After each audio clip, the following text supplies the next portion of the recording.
Good morning.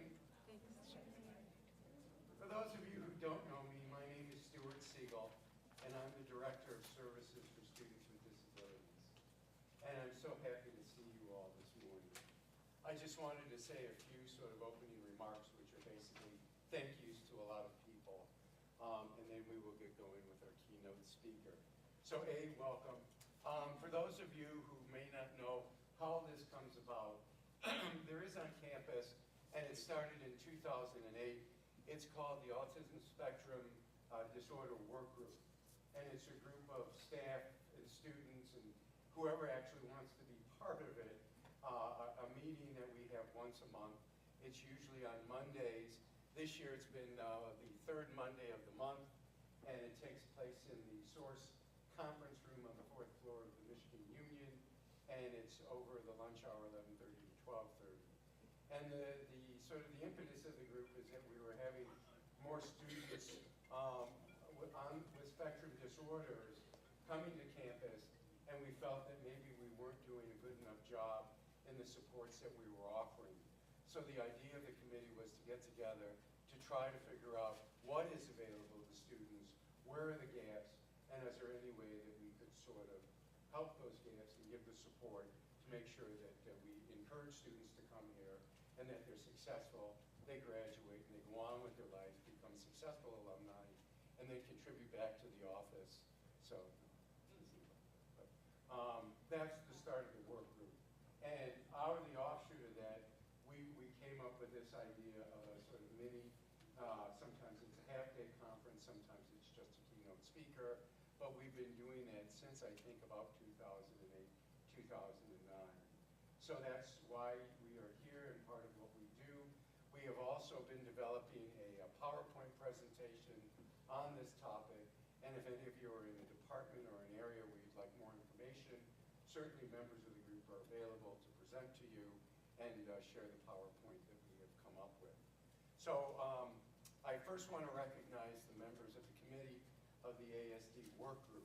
So if you are here and are on the committee, some of them are already standing, but for those of you who aren't standing, if you could stand and be recognized.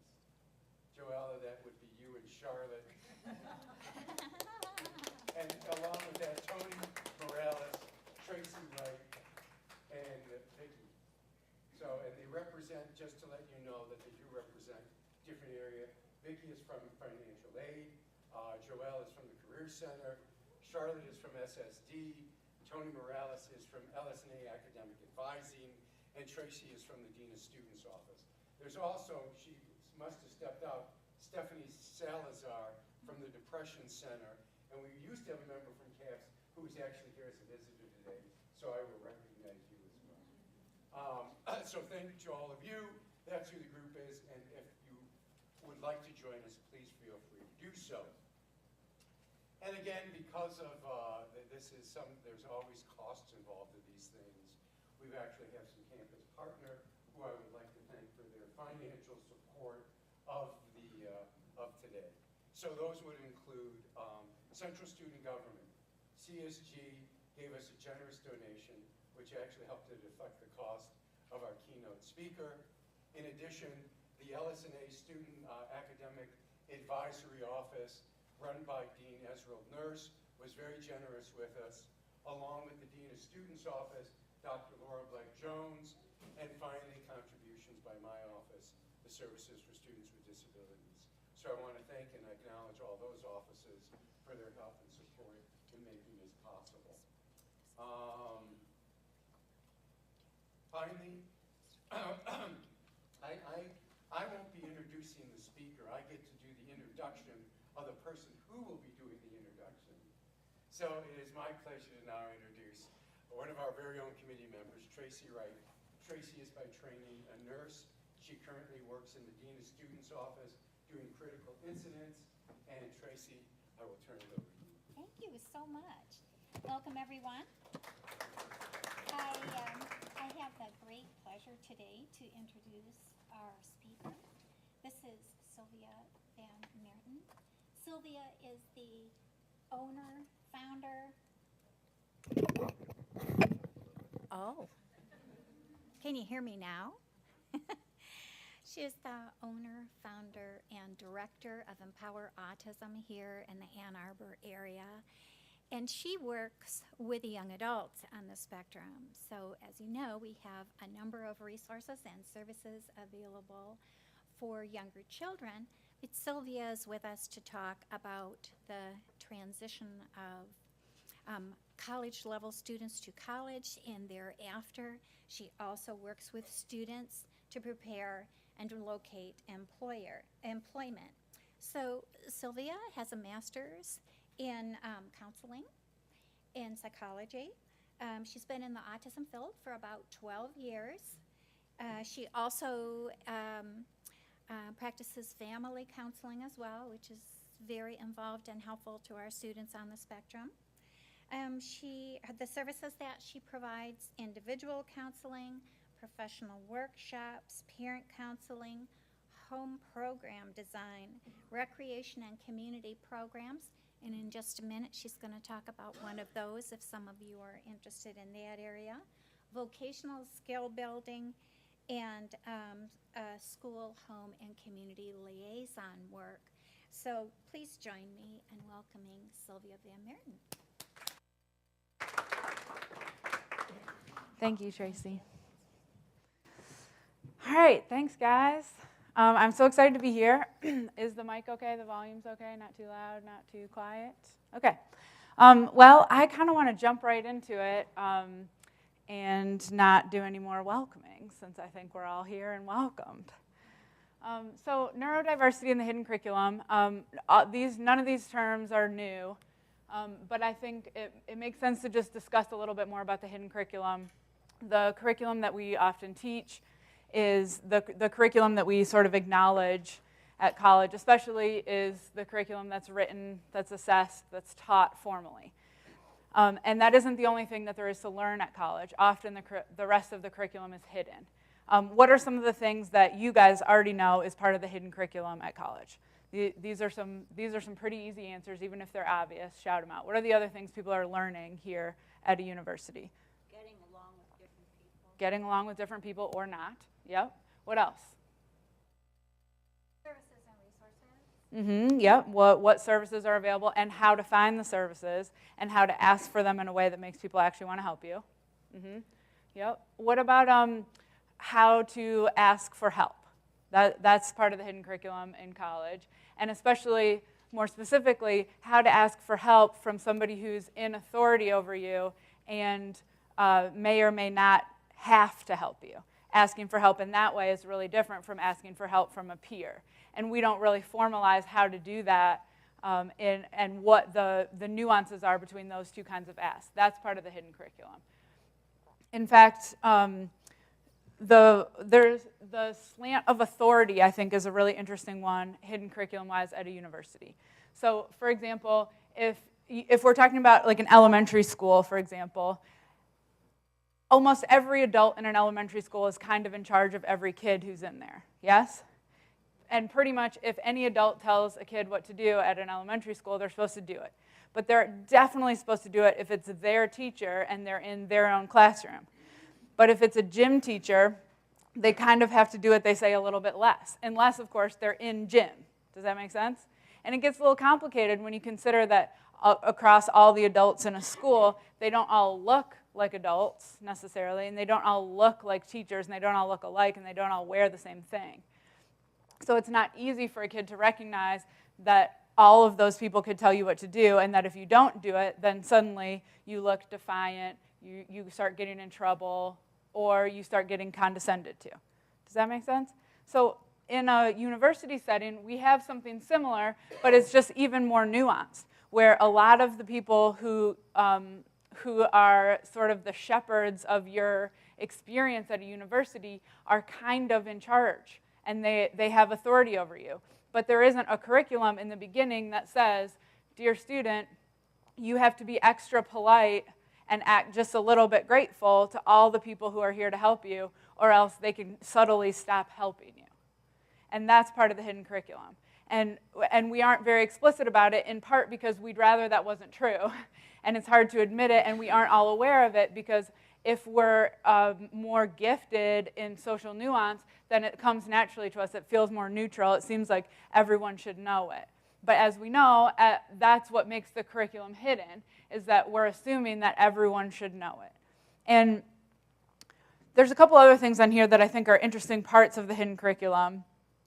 And most of these are pretty self-explanatory, but this concept of teamwork and work sharing, I think, deserves some special consideration, because so many of the projects that students work on in a university are in a team. And the team dynamics, as we know from being adults, is not easy. You know, everybody has a coworker that they're like, oh, why is every interaction kind of difficult? Or that person never does their share. Or, oh, what do you know? 9:15, we've all been here for 15 minutes and they're not here yet. We all have people that we work with that either don't do their share, interact in a way that's unpredictable for us, or even abrasive to us. And as professionals, we have a bunch of little tricks that we do to try to deal with that, right? What are some of the tricks we do for our own coworkers that we feel a little iffy about? Sometimes we totally avoid them, right? And sometimes in little ways, you know, where we're just like a little short, a little less eye contact, kind of walk away a little bit. We don't we don't invite them into our projects, for sure. We avoid them. And how many of you have talked about them when they weren't there? Yes, we totally do that one too. It's okay. We're in a safe space here. And how many of you have gone home and complained about them to somebody who has nothing to do with the situation at all? Totally. That's a coping strategy. And sometimes, do we sit down with the person and try to talk about it?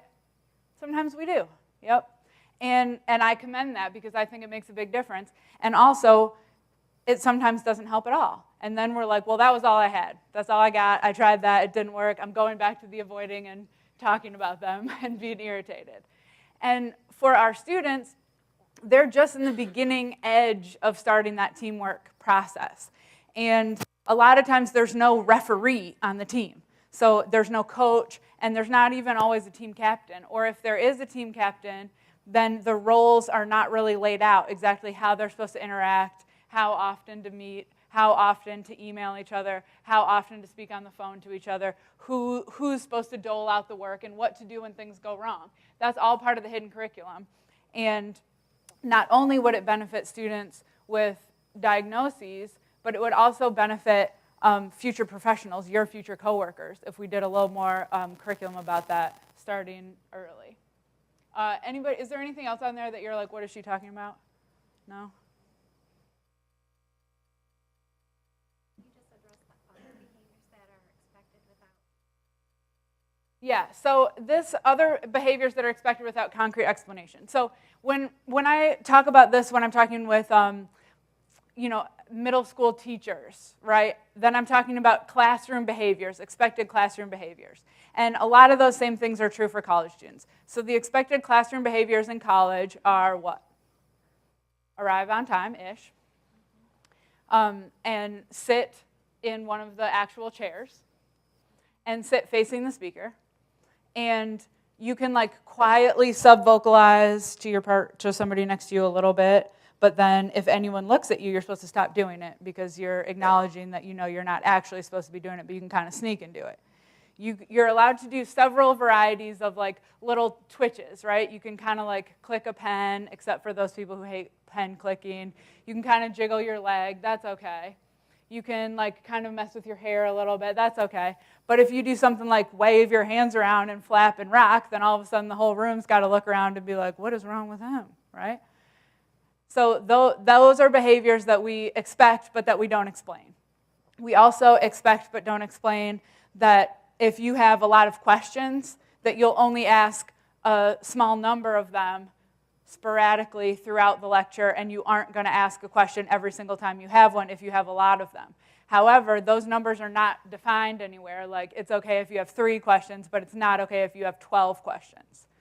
Some professors like you to ask questions, some don't. Some like you to ask individually at the end. Some really like it if you put your hand up and discuss in the middle, but hardly any of them tell you, and hardly any of them tell you and write it down and keep track in some kind of other learning method besides verbal and audio processing. Does that answer your question? And I think that there's actually a lot of, the whole point of this is that there's a lot of values implied in some of those procedures and protocols. That right now, as a society and including university, we kind of value extroverts right now, right? Where like our success stories are all stories of people that used to be shy and then got brave and talked to everybody.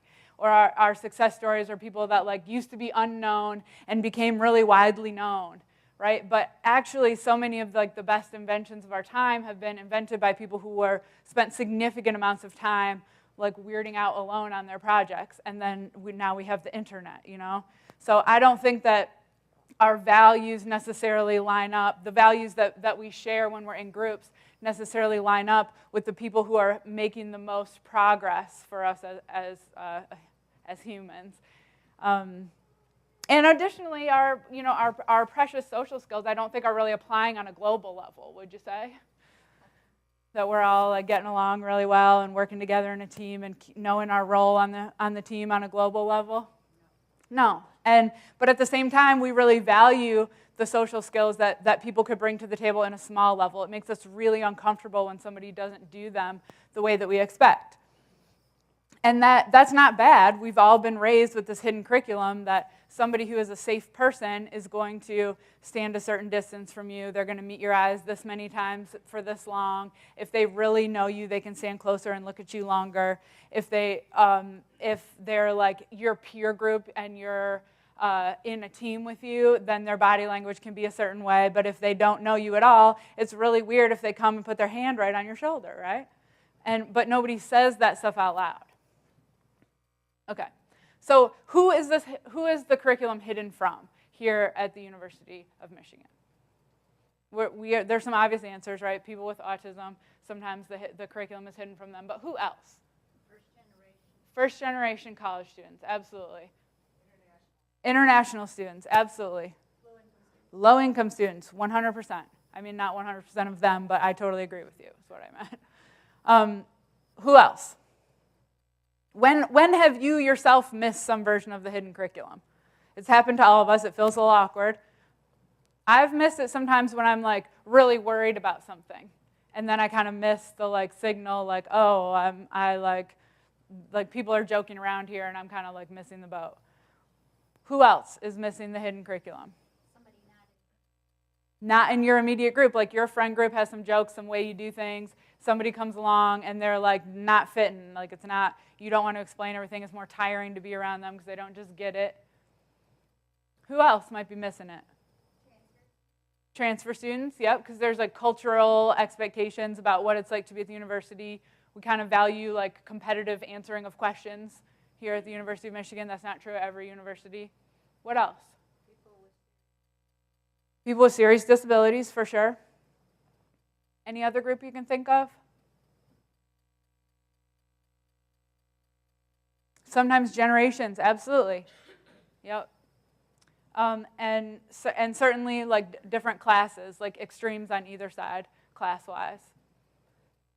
And also I think that people whose physical health whose physical health needs are not being met in any given moment. If you're hungry, it's a lot harder to pay attention, especially to things that don't come easily to you. Okay. And don't worry about it. So why is the curriculum hidden? This is a giant political discussion that we're not going to go too far into, but I want to talk about it a little bit because it kind of matters in terms of who has responsibility for fixing it, for uncovering it. So why do you think why is the curriculum hidden? Why are we not discussing these things formally? There are lots of assumptions and arrogance. I think so. I think there's tons of assumption and arrogance. And it's been true for a long time. The term hidden curriculum is not new. Philip Jackson in 1968 is acknowledged as the originator of the term hidden curriculum. And he worked in elementary schools, primary schools mostly. And he said, here I wrote down that his work in primary schools illuminated the social behaviors that gleaned favorable treatment in students. So that means that it gleaned favor from the teacher, is waiting quietly, exercising restraint, trying, completing work, keeping busy, cooperating, showing allegiance to both teachers and peers, being neat and punctual, and being courteous. Now, how many of you agree that those things are pretty necessary to earn your own wealth in this country? Maybe. Can we think of some notable examples of exceptions? Bill Gates. Is the man courteous? Not always. Maybe our president. So partly, the reason that I bring up Philip Jackson is because, in part, he was working on one of the big assumptions of our current culture, which is that school is sort of this neutral ground. The values in school are neutral. They're what everyone should have and could have. But really, those particular set of behaviors aren't necessarily focused on the content. And the content is what's really pushing us ahead as a people. That's what pushes our group knowledge ahead, is content. And courtesy is nice, and it feels really good. It feels comfortable. It's also really variable across different groups of people. It's even variable across different people in this room. For example, how many of you grew up saying Mrs. So-and-so or Mr. So-and-so to every adult? Mm-hmm.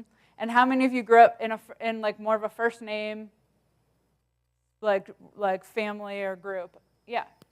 And when you, as an adult, now are addressed as Mr. or Mrs. So-and-so, it probably feels comfortable or uncomfortable to you, depending on the rest of your hidden curriculum. So if you aren't that old and somebody calls you Mrs. So-and-so, it takes a little getting used to. If you're in a position of authority and somebody doesn't Mrs. or Mr. you, then sometimes you have to wonder, is that actually a sign of disrespect? Did they just grow up more casually? Is it because of some other feature about me and them? The power dynamic is all questioned there because of that one little behavior. But again, it's something that we don't make explicit. We don't walk up to a group of people and be like, I need you to call me Mrs. so I feel respected. Got it? Okay, carry on. We don't say it because we just think people should know it. So I think that in part the curriculum is hidden because there's been years of assumptions about how people are together, how should we be together. But I also think that there's been a dominance that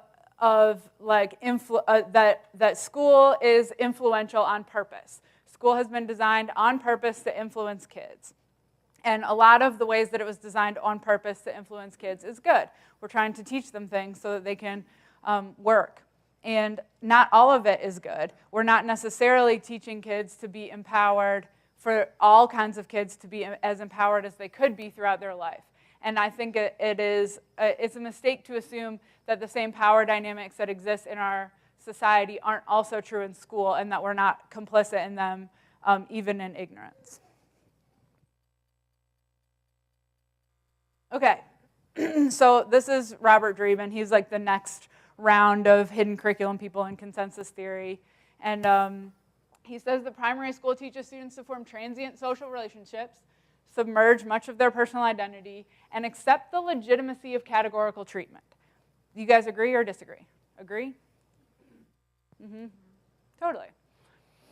So the part of I basically put that up there as it's like a little bit of a shock value slide, although I think that the most interesting part of that is to accept categorical treatment. So that means that we've accepted the idea that it's okay to treat most students the same way, that it's okay to educate, communicate with, interact with most students in the exact same way. And I think that we have plenty of research that shows us that that's not true. It doesn't work the best. It's not the best way to do it. But what is it? It's the most efficient way to do it. It's the most cost-effective way to do it.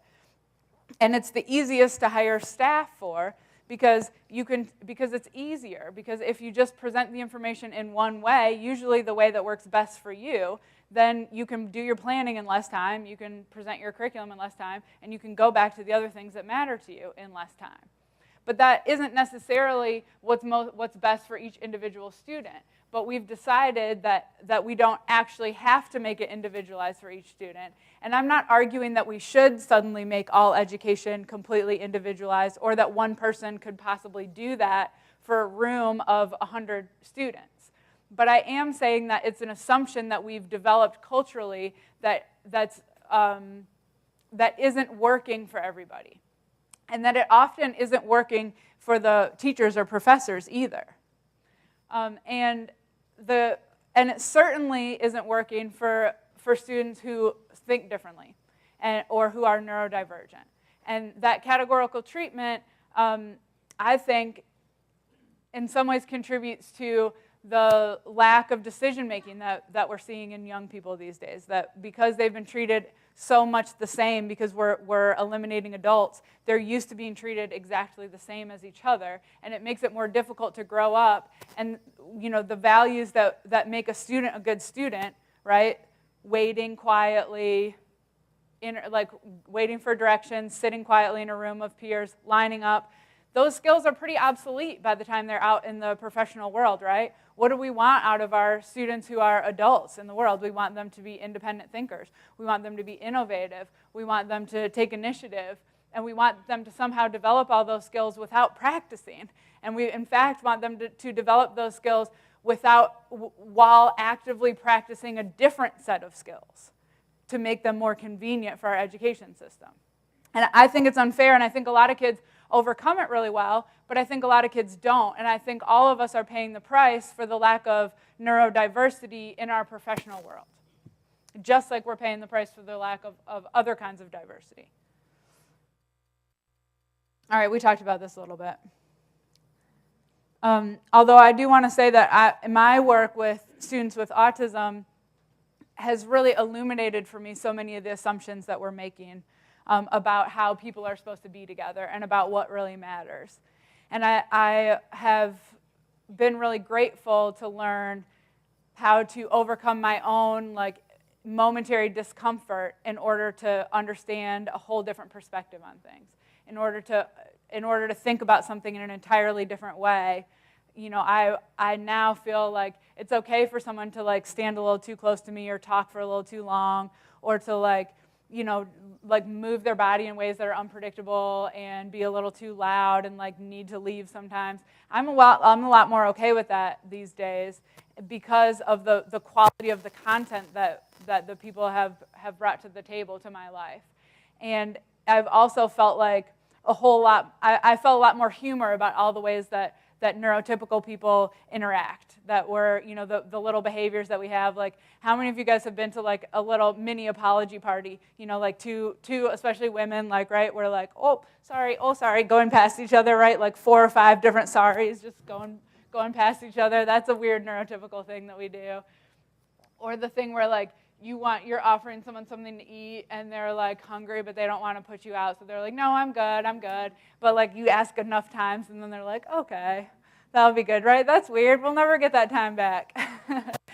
But we just do it to make ourselves comfortable. And that's okay. And it doesn't necessarily, we shouldn't necessarily feel super superior about that, about our social skills. Because just because we agree on doing a thing and we've done it a long time doesn't mean that it's actually the right thing to do.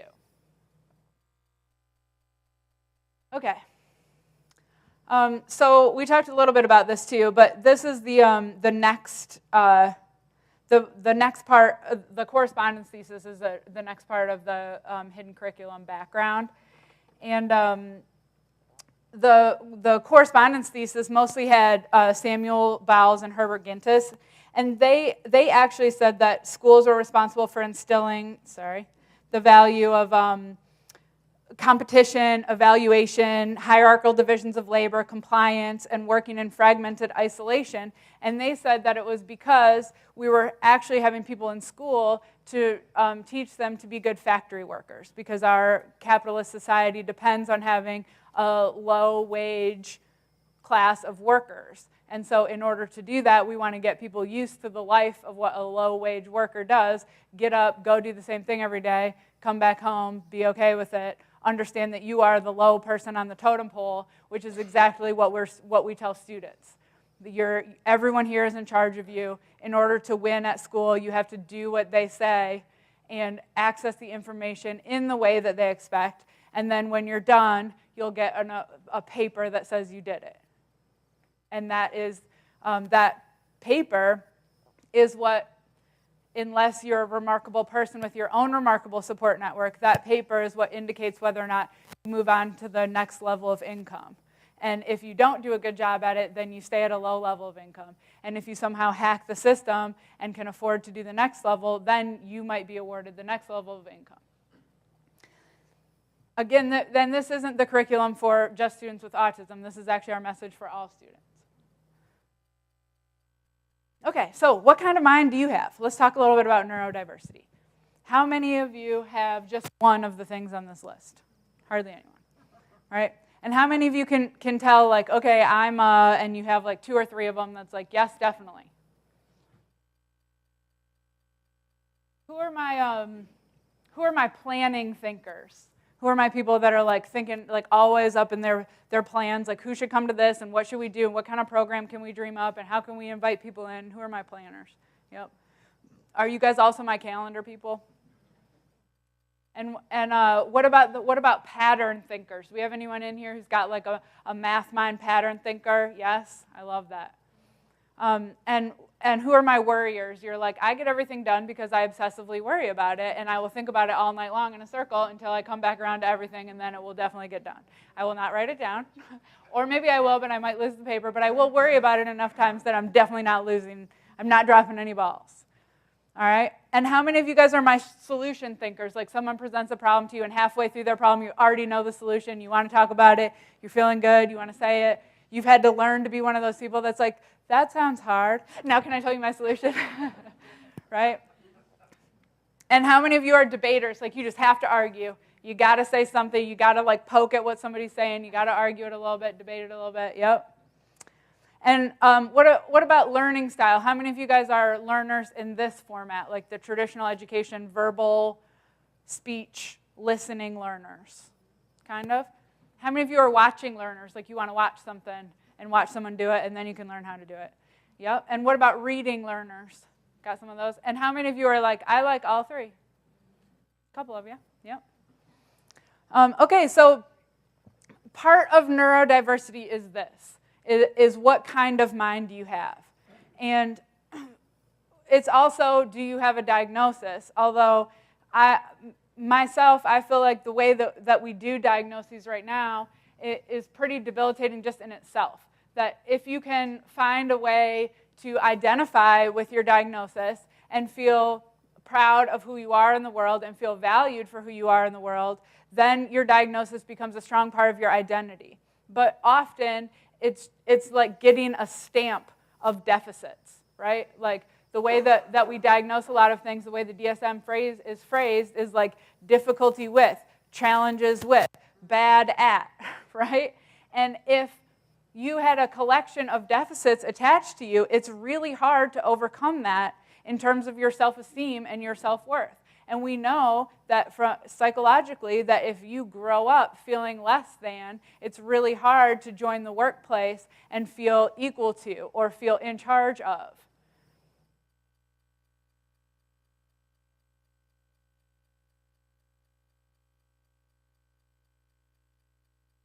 Yes, and there's certain like kind of light versions of that in different ways, and I think that matters, and I think that to some, like I think that there's something to be said for understanding why some things have been difficult and why it seems like other people can do stuff that you can't do. I'm not saying that I think we should do away with all diagnosis and just have neurodiversity, but I think that we could check our egos a little bit about who gets diagnosed with what.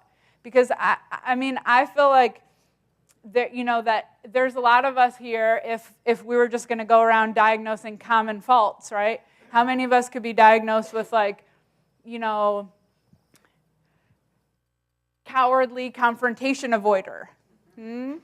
Oh yeah, does it have a significant negative impact on your life? Totally. Is it something that people could assess in a test? Absolutely. Is it something that you could get better at if you went to a group about it? Absolutely. And then you could lose your diagnosis, and then everyone could be happy for you that now you could have a healthy confrontation and not be afraid of it. How many of you could get diagnosed with something that's like a relationship pleaser? You know, like you just want to be who the person who you're with wants to be with all the time. You've like conducted whole different ways of being yourself in a relationship. Anyone? Or what about like a controller? Anyone get diagnosed with ultimate controller? Like you're always trying to kind of manipulate people into doing exactly what you want to do, the way you want to do it, and you'll take a lot of different methods to do it in your personal relationships.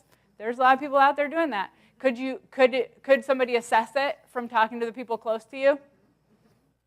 And could it be assessed behaviorally with an observation of your family? And could you go to a group or therapy and learn not to do it?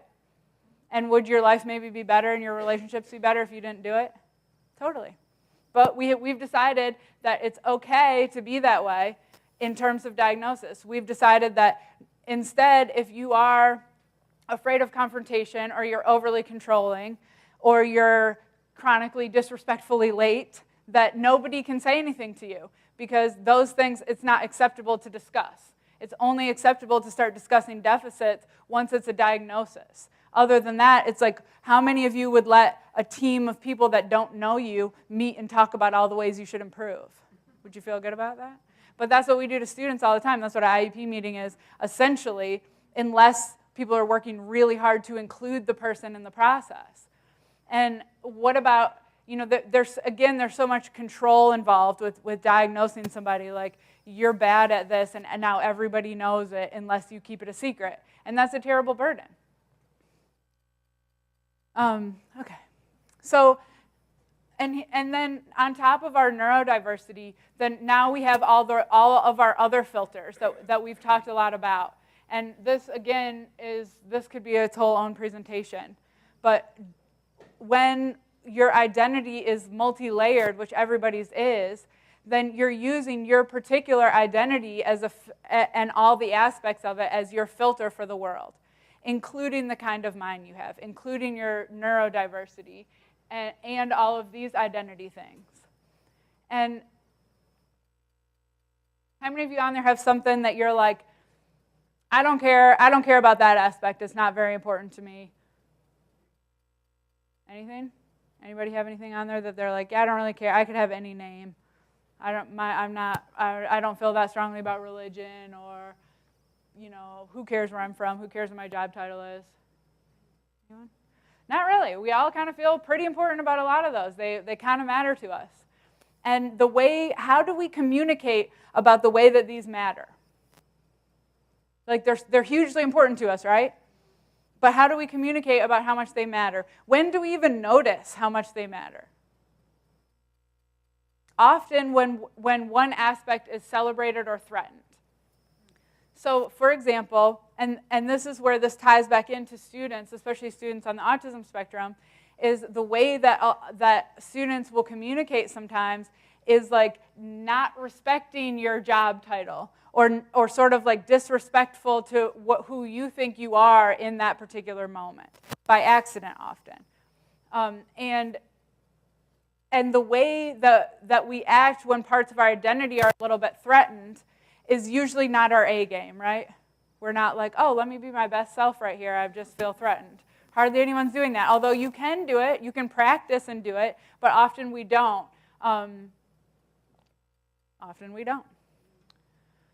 Okay, so all of these are our frames of reference for the world. We're walking through the world looking at it from all these aspects of our identity, our gender, our race, our geographical origin, our family of origin, the way that we expect that people will speak to us and look at us and be near us when they respect us, and the way that we expect people to act near us when they're not trustworthy. And we decide it so fast, so lightning fast. If you think about when you're walking down the street and somebody comes towards you and you decide if you're going to say hi or if you're not going to say hi, that is like a lightning decision that you're making based on all the different filters from your identity, including the kind of mind you have, and all the things that you're assuming about them, considering their identity, etc. And those lightning fast decisions, I feel like are the ones that I would like us to encourage to slow down about, even though I know it's really difficult to do. So I want to tell you a little story. So I run an overnight summer camp. I've run a lot of them, but the one I'm doing now is here in Fenton. It's for kids with autism, siblings, peers. We hire staff on the spectrum. And we also have a pretty diverse staff in other ways because we bring people from all of our other programs in. And often the work that we're doing with our counselors is diversity work. Where like you are from different areas of the country, you're different ages, you look different from each other, you think differently, you use different slang. And we have 4 days for you to get ready to take care of kids that really need you to like be on your A game. You can't spend a lot of time being like, so I'm sorry, but did you mean that, we want to have those conversations, but they're not built into the schedule. So we had a staff person who didn't identify as autistic, and he was a like major over-emoter. So he was always like loving something or hating it or like hugging people all over the place. And we had another staff member who was autistic and definitely not a hugger. And these two ended up being in the same cabin together. And the very first day, they did this complicated dance for part of the day where the one guy was always trying to hug the autistic guy, and he had these great anti-hug moves. He was like, had all these like stand next to you and high five, no hug, and handshakes. And then they finally had a conversation about it. And it was actually the autistic man who said, I knew that you were a hugger the moment you walked in here, and I got ready to not hug you. And the other guy was like, oh, I didn't even notice, like you didn't necessarily stand out to me as like not a hugger. And they talked about that how quickly both of them recognized that they were like a danger to each other, even though it was a benign danger in a large sense. And to me, that conversation is a conversation that so many of us could have. Because when we talk about being in danger, we're not just talking about somebody who might physically hurt us in an assault, although that's something that a lot of us have to think about. But I'm talking about the more nuanced sense of danger. That's like, who is going to trap you in conversation for too long? Who is going to ask you some dumb question that's going to make you be like, oh, great, here I am talking about this again. Like, why me? Why'd you ask me that? It's because I'm the only girl here? What is it? And then who's going to like cling on to us for too long and like you can't get away, like, oh, I'm sitting in the back because I'm not trying to be here for this whole conference, so don't block me in because I'm going to have to climb over you. Like we're like deciding all this stuff so quickly, looking at each other's faces, our clothes, our stance, the like small tilt of our eyebrows when we say like, okay. And those judgments are adding up tenfold to a staff person, a faculty who's in front of a group of students and who then has to leave in time to do whatever, or who has to like check for understanding across the crowd. They're doing it so quickly that it's really difficult to balance all of those and check to see if any of those are unnecessary assumptions. And I have a lot of sympathy for that in a lot of ways because I think that it's even when we want to do a really good job about neurodiversity, the conversation, it hasn't been happening long enough for us to really get good at it. And that's what I want to encourage today is that whatever portion of the university experience you're responsible for, that you're thinking about it in terms of that, what kind of mind does this person have? What are the conglomerate of mind characteristics? And then what is the rest of their identity looking like? And where am I speaking from in my identity? So that you can be a better steward of their experience. So that when somebody asks you a question or says something like, okay, that you understand what they mean by it, or you ask. That if, depending on who you're looking at, somebody who says this phrase to you, okay, or they say it like this, okay, or they say it like this, okay, that means something totally different, right? But was it really different in my face? Was my posture super different? We're talking about the difference of millimeters, centimeters, tiny nuances in noise, and yet we're making huge assumptions about what somebody means when they do it. And that's where I think that we're not having enough concrete discussion about what did you mean? Do you have some extra message? Or this is how I took that. Because you can you can build up layer and layers of misunderstanding without having those conversations about one simple word or one simple action, like somebody needing to leave. Okay, so almost anybody who works in a university has some version of gatekeeping responsibilities. That you and your department is in some ways either helping or hindering a student's progress throughout the university. And they are helping or hindering their own progress as well. But as, in any role, there's some degree of gatekeeping, right? Like you're going to pass or not pass a student. You're going to make an exception or not make an exception. You're going to make an appointment with somebody and make it a long appointment because you know that they're not a fast appointment person.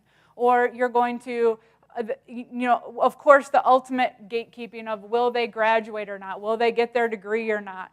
But the power that you can wield in somebody's life is sometimes so great, even if it's a pretty subtle thing. I work with students that like throw up before they give their accommodation slip to a professor because they're so nervous about the interaction. Like what will happen, partly because the underlying logistics of it are that they just have to do it. There's not like a format or a like place to put the slip or office hours specifically for that or a way to make an appointment online to talk about it. There's so much about the infrastructure, again, that's valuing people who are extroverted, brave social communicators who have a strong sense of identity and who can claim what they need as if they've always deserved it. And that isn't true for everybody who comes to the university. I know that when I talk to a university crowd, I really don't have to talk about that bias is our ongoing responsibility because that's part of what we talk about a lot in a university. But I think that talking about it is not the same as actually taking stock of what you're assuming about all the people that you know. And mostly, I think that our bias in liberal settings has become more hidden because it's not okay to have it. And that even though we admit to ourselves in diversity type of workshops, everyone has bias. But actually, if you actually do something that was like you were speaking from your bias and you like squashed somebody by accident, or you were speaking from your bias and you said something rude, there's not like a good procedure for what to do about it. That part's not okay still. And I think it's good to have safe spaces where we have high expectations about bias, but I also think it's wrong to assume that people are going to walk through their professional life not putting their foot in it. Just the same way that in like any diverse setting, people mess it up. And you will mess it up. And I will mess it up. And that when we mess up because of our bias, it's important to figure out what are we going to do next. Is it our privilege that we don't have to do anything? We can just carry on and pretend it didn't happen in our own mind. We're like, I'm not going to do that one anymore. I messed that one up. Or do we feel obligated to say something about it? Do we feel obligated to apologize? Do we feel obligated to make a public change? What do we feel obligated to do after we mess up something bias-wise? Because I don't think it's safe to say that we can do all of our work ahead of time so that we don't mess up. That's really just not reasonable. And that being said, it shouldn't be up to the people who are marginalized, once again, to always be like, that was messed up, like, that's a foul. Like, we're not issuing whistles to everybody who's marginalized to, like, blow at you when you mess something up. You kind of have to do it for yourself. And even if you decide you're not a public apology kind of person, that it still is important to go back, to cycle back around and figure out if you're going to do something, because the doing something is what actually makes institutional change happen. It's the cascade of doing something that makes an institutional change. Recognizing it for yourself is still important, and it's good for your personal change. And it doesn't necessarily translate into into the institutional change that we're looking for. Okay, so we talked about this a little bit, about autism in general, and I don't think this shouldn't be new to anybody, that this sort of way of looking at autism. Yes? No? Anybody feel like I've never seen anything like that before? Okay. Well, let's keep going then. Well, I guess the thing that I want to mention in here mostly is about anxiety.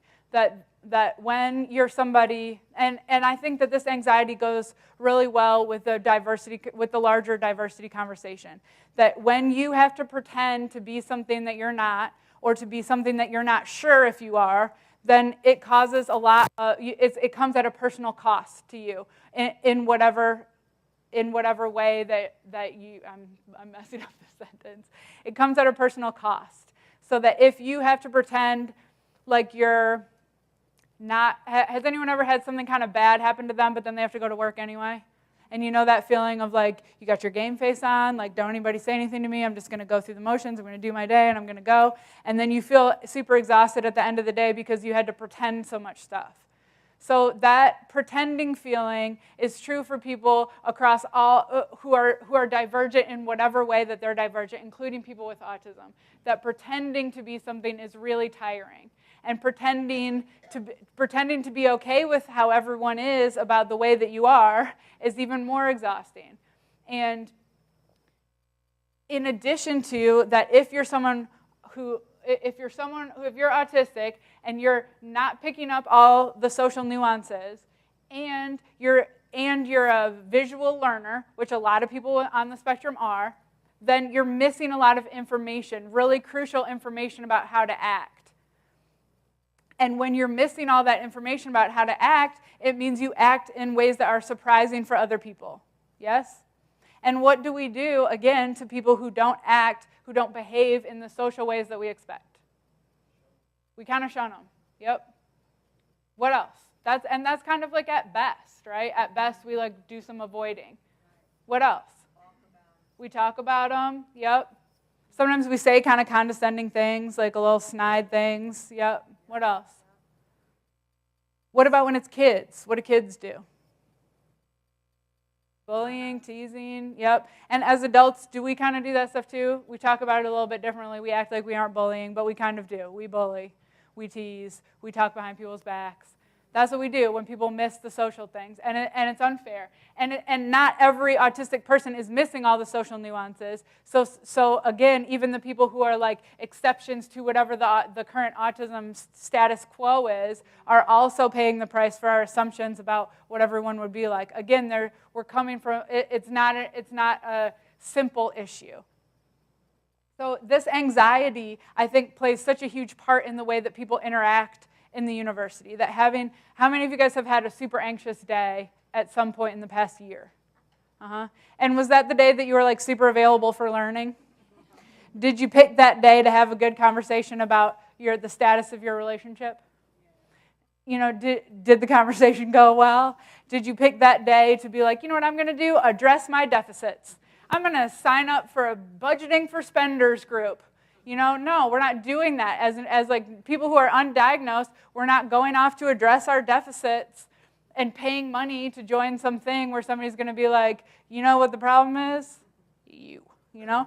So when you're anxious like that and you're going through your day, a lot of what you're doing is like self-care, like in the moment, super necessary self-care. Like how many people have been like, I really need to get a drink of water. And that drink of water on your anxious day is like a way bigger deal than a drink of water on a regular day. Yes? Or like you need to get out of there for a minute and get some air. How many people have felt like that before? Yeah. And on those days where you need to get out of there and get some air, like that getting some air matters so much. And meanwhile, 2-3 weeks can go by where you don't need to get some air. You don't even think about getting some air. You're just like doing your thing. But that anxiety makes us behave really differently and if you're a person who has to pretend something or you're a person who's marginalized, that anxiety is with you more often. And if you're somebody who has an anxiety disorder or that's the way that your brain is divergent, then you're paying that price every day. And how do we behave when we're anxious? Is that our A-game day? Totally not. We're kind of weird when we're anxious, and so is everybody else. So we can't necessarily hate on people who are anxious all the time and behaving in ways that are surprising to us when we do it too.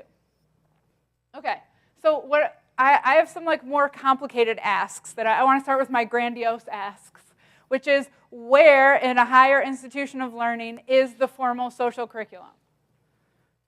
We know that you guys just told me that so many of the students that come here that you like solicit to come here are missing some of the social curriculum, right? Not just students with a disability, not just students with a diagnosis. In international students, how many international students are there at the University of Michigan? Kind of a lot, right? So if a lot of them are missing the social curriculum, and people who aren't wealthy or upper middle class are missing this hidden curriculum, and so are people with a diagnosis, then why are we not teaching it? We know that they need it. Why are we not giving academic credit for it? That in the same way that we give academic credit for other things that people are strong at. We let people take math who are good at math, and we just give them a good grade in it, and we're like, lucky you, that was easy for you. Congrats, here's your A. And meanwhile, there's people that aren't good at it, and we're like, well, you better go to tutoring. Like, you need to learn it. You can join a group. We have this other stuff to help you, and then you can earn your A that way. But where is it? Where's the benchmarks and the acronyms and the research-based teaching strategies and the shortcuts and the gifted teachers? The stuff that I'm talking about, once I say it out loud, you're like, oh, that's not rocket science, right? Like, it's just invisible. We just don't talk about it. But it isn't that nobody knows what it is. It isn't actually a mystery.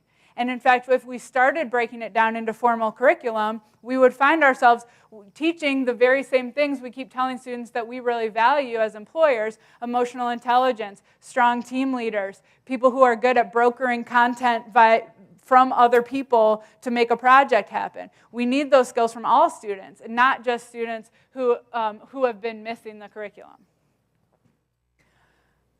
This is a list of autism-specific skills that I do a lot of teaching and training around, that I'm not going to go into what each and every one of them is right now, and I don't think that every person with autism needs all of these strategies in place all the time in order to be in the world, but that if you're going to take responsibility for educating a person, an autistic person, then you want to know what these skills are and be able to trot them out when you need them. Is there anything on that list that you guys are like, I don't know what that one is?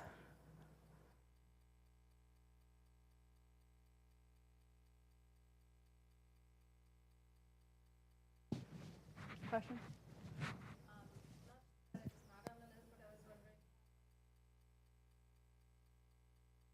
Oh, like, yeah.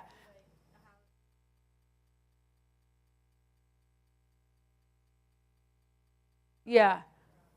I agree that that's an important factor. Well, I think that's more like it varies person to person, and that it's more of a, like it's a characteristic. But I would count it in sensory, I guess, the sensitivity to crowds and physical space. Anything else on there that you guys are like, what is she talking about? I know what weighted stuff is, but can you talk about how to incorporate some of that? Sure. Well, I think that when it comes to making accommodations or changes, that the devil's in the details. So I don't know your exact space, but I think that one of the biggest accommodations that a lot of elementary schools make is flexible seating and like sensory kind of like cabinets, so that kids who need it can get headphones for concentrating tasks when they're not people who can like concentrate in a loud room. And there's different kinds of chairs for people who are like fidgeters, or there's standing desks for people that need to stand. And a lot of schools have like a little, wealthy schools will have like a little cabinet of basic ankle weights or wrist weights or like kind of weighted scarves, so that people who learn better when their sensory needs are getting met in a different way can access the materials without having to do all the social hidden curriculum ahead of time, which is raise your hand, ask nicely, use polite words, and then, like be grateful. Dark option is like for many autistic people, the like bright lights or any lights or top-down lighting or fluorescent lights can be harsh. And so having, if your whole environment is lit that way, then it's hard to do a whole day there. So having some rooms or areas that are like lit differently so that people can chill for a little bit and then rejoin. Explain or avoid metaphors. Add to that. I mean, if you avoid metaphors. I mean, I don't mean to never. I think that's a good point. And a lot of times we teach these to people who are working with younger children, and so much of our language, our vernacular for kids is like, give it a shot, you know. And I've totally messed this up and seen it messed up. You know, a literal thinker is like, what are you talking about? Give it a shot. Like, why are we talking about shots? And you know, this is driving me up the wall, or like phrases like that often have to be learned. Like how anyone does learning them in another language or another culture, you have to like learn it more by rote. And so if you're trying to have an important conversation about an emotional expectation or a situation that went wrong, then if you do it all in idioms and metaphors, how we often do because we feel uncomfortable being as blunt as we could be, then the information is missing again for somebody who's a literal thinker or interprets language literally. Okay, so by the time kids get to college, they don't need all of this stuff all the time from every adult. And that being said, there's a couple things on there that I think really loom large in college. And one of those is the visual learning. So when we teach, often we're teaching like I am now, which is mostly talking with some visual support, right? And if you are not an audio processor, that isn't the way that you like to learn, then that process is really difficult for you. So if the information that a professor is saying out loud is not available anywhere else, it's not written down anywhere, it's not in a PowerPoint, it's not on, what does Michigan use? Blackboard, Canvas? If it's not available there, then students who aren't audio processors have that one shot to get the information and put it into a format that they're going to keep it. And that isn't just autistic students that's difficult for, but often, again, because it's more convenient, we teach via verbal, we teach via verbal language, and that's difficult. Temple Grandin, a very famous woman with autism, she talks about her mind as being like Google Images, kind of, that when she hears the word dog or church, in her mind, she sees the first dog she ever met, and then the next dog and the next dog in order all the way up until the very latest dog, and then she can start seeing generalities about what a dog is. And that isn't true. She's not speaking for every person with autism, but a lot of people are visual learners. That's like our different operating system. And if we're assuming that people are using our operating system, then again, we're missing opportunities for teaching. So let's talk a little bit about other ways we can get our point across, right? So these are a lot of different ways that you can make your point that isn't just talking. Infographics, procedure charts, videos, all of those go a long way for teaching, especially complicated concepts. Is there any of that you guys don't know what it is? Okay. So I had a couple of ideas specific to the university, but I wanted to do a very short group brainstorm before we finish about ideas for your department based on what I've just said. So this first one is how-to sheets for procedures. So for example, if you work in an office where there's some kind of procedure, like you're trying to get a class, drop a class, add something, get some kind of special exception, or I feel like universities kind of heavy on procedure in general. And like many universities, so many of them are the kind of procedure where like you go to the one office and they're like, sorry, you first need to do this other thing. It's across campus. Go there and do it first. Oh, there's a hold on your account because of a library book. You know you can't take care of that here. You can only find out about it here. those kind of procedures can be really difficult for all students, especially if they're not written down anywhere, like this is how you take care of that. These are the steps. This is the checklist for how you take care of that. Or these are the people you have to contact for these different areas, and then those people actually have the list. Those kinds of like making that the procedures clear in writing instead of just telling the people who come there what the procedure is makes a big difference. Because usually people are going to be really nervous if they're in there and trying to ask you for something. It's like a new situation, a new person. They're not going to remember everything you said. Just like, have you ever called tech support? You need something, you call tech support. And are you like real grateful when they start rattling off what you should do? You're like, thanks, I'll do it right away, I gotta go. No, how many of you are like, whoa, whoa, whoa, slow down. Come on, man, slow down. Like we're mad when tech support rattles off stuff at us. But meanwhile, if it's our department, we're like, oh, great, one more person that missed the memo on whatever. Let me just rattle off this procedure real quick. And how many of you would kind of rather that tech support just came and did it for you? Wouldn't you like that? And would you feel like, that was like a real insult to your development as a professional if they just came and did it for you? No, so sometimes could you just do it for a kid? Could you just help them, just do it for them? That could be okay, right? Like, our version of independence is pretty new. That we the things that we consider independent are kind of weird, right? Like, how many people think that they're pretty independent with cooking? Like, they can make their own food. Mm-hmm. Then does that mean you grew the produce, slaughtered the cow, imported it yourself? No. All we do is like the last little part, right? We like chop it and heat it, and we're like, I'm so independent. Right? But actually, none of us are very independent. So could it just be okay for us to do something for somebody? Just do it for them. That's okay. We hire, if you're super wealthy or like a celebrity, it's okay to hire people to do stuff for you all the time. Nobody thinks that you're like lame. We think that's fine.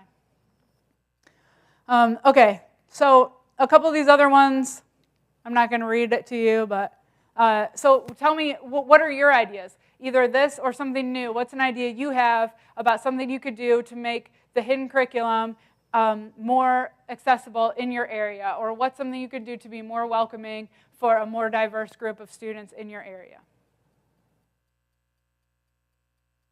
Wellness course on campus. So now I'm sitting here thinking we should have recommendations for something. I do. Let's talk about it after. Great idea. Okay, what else? What else could you do differently? Are you guys already doing all the stuff that we talked about? So which one do you think might be your change? Might be your doing that is part of the cascade of positive change? And I think sometimes